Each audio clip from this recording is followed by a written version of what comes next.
আসছে বাজেটে VAT tax সহনীয় পর্যায়ে কমিয়ে আনার দাবি জানিয়েছে রেস্তোরাঁ মালিক সমিতি। পাশাপাশি এলপিজি সংকট দূর এবং গ্যাস সংযোগ পুনরায় চালুর আহ্বান জানিয়েছেন নেতারা। সংবাদ সম্মেলনে রেস্তোরাঁ মালিকরা বলছেন যে ভ্যাট 15% থেকে কমিয়ে 5% নামিয়ে আনা হলেও 10% সম্পূরক শুল্ক সহ নানামুখী করের চাপে জর্জরিত এই শিল্পটি। বাজেটে উৎসে কর প্রত্যাহারের দাবি জানিয়েছেন তারা। বলেছেন রেস্তোরাঁ খাতের জন্য ওয়ান স্টপ সার্ভিস চালুর প্রতিশ্রুতি এখনো পর্যন্ত বাস্তবায়ন করা হয়নি। একটি রেস্তোরাঁ চালু করতে 10 থেকে 12টি সংস্থার অনুমোদন নিতে হয়। এজন্য 2 থেকে 6 মাস পর্যন্ত সময় লাগে। এতে ভোগান্তি বাড়ছে।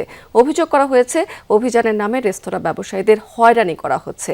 সংবাদ সম্মেলনে নেতারা রেস্তোরাঁ খাতকে শিল্প হিসাবে ঘোষণার আহ্বান জানিয়েছেন। বলেছেন কর্পোরেট আগ্রাসনের কারণে রেস্তোরাঁ খাতের উদ্যোক্তাদের টিকে থাকা বেশ কঠিন হয়ে পড়েছে। রেস্তোরাঁ সেক্টরকে শিল্প ঘোষণার বাস্তবায়ন করতে হবে।